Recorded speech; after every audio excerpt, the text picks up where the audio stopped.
नमस्कार दोस्तों, मैं कुंवर विशाल आप सबका स्वागत करता हूं आपके अपने चैनल लाल किताब रेमेडीज़ में। आज दोस्तों हम जिस विषय पर चर्चा कर रहे हैं बहुत ही इम्पॉर्टेंट है। अक्सर हम अपनी कुंडली में अपने ग्रहों के दोषों को ढूंढते हैं या अपने अच्छे समय को ढूंढते हैं। यदि हेल्थ खराब है तो कब तक रहेगी, यदि व्यापार नहीं चल रहा तो कब तक चलेगा, शादी नहीं हो रही तो कब तक होगी, इत्यादि बहुत सारे सब्जेक्ट हैं। तो कोई भी प्रॉब्लम होती है हम उसे अपनी कुंडली के माध्यम से चेक करने की कोशिश करते हैं।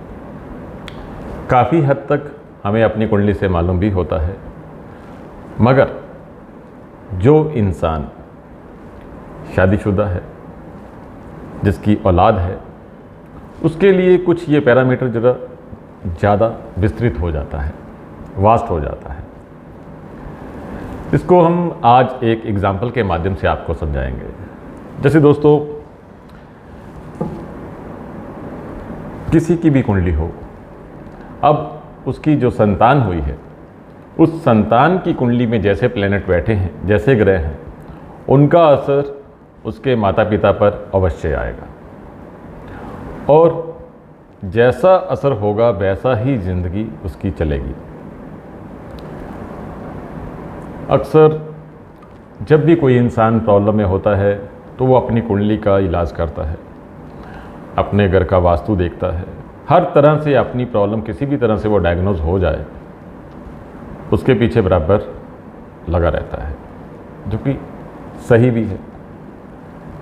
मगर यहाँ पर हम अक्सर मैंने देखा है कि लोग चूक जाते हैं, जो उनसे संबंधित हैं, जो उनसे कंसर्न है, उनकी संतान है, उनकी पत्नी है, उनके माता पिता हैं, इन सब का भी असर उस इंसान विशेष पर आता है। ऐसी ही एक एग्जाम्पल आपके सामने अभी आज शेयर कर रहे हैं। इसके पिता की कुंडली इतनी बुरी नहीं है जिसकी हम चर्चा करने जा रहे हैं। ठीक है, थोड़ा बहुत इफ़ेक्ट है, मगर आज उसके पिता की आयु लगभग 52 वर्ष की हो चुकी है। मगर जब से ये बेटा हुआ है, जिसकी की कुंडली आप अभी देखेंगे अपनी स्क्रीन पर, तब से उसके हालात जो हैं काफ़ी मंदे हैं। तो सबसे पहले ये कुंडली देखिए, आपकी स्क्रीन पर है। इसमें बुध राहु 11th हाउस में है और सूर्य 12th हाउस में है, चंद्र 10 में है, खंड नंबर 10 में है, और शनि, मंगल और शुक्र लगन में है, और केतु 5वें घर में है। तो दोस्तों, ये कुंडली अपने आप में बहुत कुछ बयान करती है। तो मैं वन बाय वन इसके जो ग्रह हैं, जो कि इसके पिता और ख़ुद इसकी लाइफ पर मंदा असर देते हैं, उसको बताने की यहाँ पर मैं कोशिश करता हूँ। सबसे पहले यहाँ पर जो इसकी कुंडली में शनि है, इस बच्चे की, ये शनि जो है तो नेक स्वभाव का, मगर यहाँ नीच अवस्था में है। सो यहाँ पर जो कुदरत है ऐसे इंसान के लिए जो फैसला लिखती है कि बाप जो होगा ऐसे बच्चे की खुशी मना रहा होगा। नेचुरली किसी के घर में भी बेटा होगा तो वो बाप जो है वो खुशी तो मनाएगा ही, मगर जो कुदरत होती है वो ऐसे इंसान के पैदा होने के समय उसके बाप की नीलामी की सामान की लिस्ट तैयार कर रही होती है। जी हाँ, तो योग तो बहुत बुरा है, मगर जो एक कड़वी सच्चाई है वो यही है। तो यहाँ पर यही हुआ।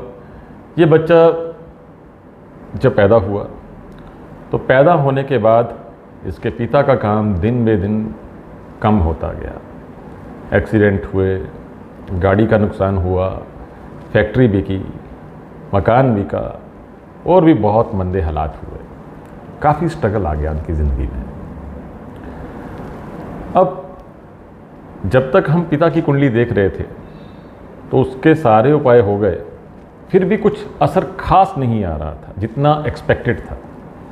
मगर जब इस बच्चे की कुंडली देखी तो सारा सीन क्लियर हो गया। अब जब तक यहाँ से इलाज नहीं होगा इन ग्रहों के मुताबिक, तब तक आगे की स्थिति में सुधार जो है वो संभव ही नहीं है, क्योंकि इस बच्चे की कुंडली अपने पिता को भी नीचे लाने में मददगार है। यानी कि उसकी बुरी स्थिति की जिम्मेदार ये कुंडली है। इसका मतलब ये नहीं कि ये बच्चा जिम्मेदार है। परमात्मा हमारा जो भाग्य है इस ढंग से भेजता है कि उसे गुम नहीं कोई कर सकता। यानी कुछ अंश हमारी कुंडली में होता है, कुछ हमारी औलाद की कुंडली में होता है, कुछ हमारे लाइफ पार्टनर की कुंडली में होता है। तो अब यहाँ पर जो शनि की ये नीच अवस्था है, इसका असर बाप पर गया मंदा। उसके अलावा ये बुध राहु जो 11th हाउस में बैठे हैं और सामने तीसरे घर में बृहस्पति बैठा है, तो ये भी बृहस्पति को बहुत ही ज़्यादा नुकसान करते हैं। खासकर 5.5 साल, 11 साल और 21 साल की उम्र तक आते आते ये बिल्कुल घर की दीवारों को नीला कर देता है, यानी कि राहु का भूचाल पैदा हो जाता है। नीला का मतलब ये हो गया कि इनके घर का जो सोना है वो भी बिकवा देता। तो प्रॉस्पेरिटी नाम की चीज़ जो है यहाँ पर देखने में नहीं आती है। जब इस बच्चे की कुंडली देखी गई, फिर इस बच्चे की कुंडली के जो इलाज हैं, जो बनते उपाय हैं, वो इनको सजेस्ट किए गए, तब जाके कुछ रिलीफ मिलना शुरू हुआ। मगर ओवरऑल ये कुंडली है, ये कुंडली खुद जातक के लिए भी, जिसकी ये कुंडली है, जिस बच्चे की ये कुंडली है, और इसके पिता के लिए भी, दोनों के लिए मंदी है। कहने का मतलब ये है, यहाँ पर इस बात को, इस कुंडली को दिखाने का मतलब ये है दोस्तों कि हमारे जो रेलेवेंट हैं किसी भी रूप में, हमारी संतान, हमारे लाइफ पार्टनर के रूप में, उनकी भी कुंडली का बराबर इलाज चाहिए। यदि वहाँ से उपाय नहीं होंगे तो प्रॉपर फ़र्क नहीं पड़ता है। यानी कहने का मतलब, अक्सर लोग ये सवाल पूछते हैं कि क्या हमें बच्चे की कुंडली दिखानी चाहिए या नहीं दिखानी चाहिए, ये सवाल पूछते हैं। दोस्तों, बच्चे की कुंडली जिस समय बच्चा पैदा होता है, बल्कि माँ के गर्भ में ही आता है, उसी समय से अपना प्रभाव देना शुरू कर देता है। और जिस समय शादी होती है, तो शादी के बाद जो लाइफ पार्टनर है उसका जो इफ़ेक्ट है वो भी आता है।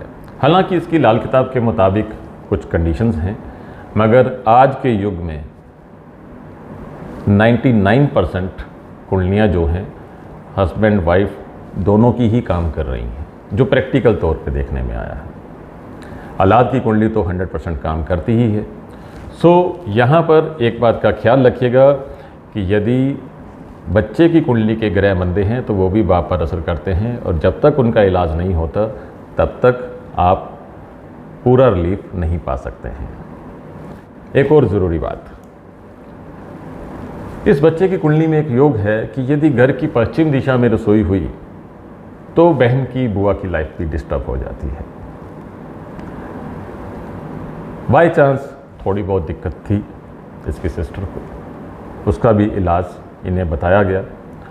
वो वेस्ट की तरफ जो किचन थी वो रिमूव की गई, तो उसको भी बहुत फ़ायदा हुआ, उसकी जो भी प्रॉब्लम थी।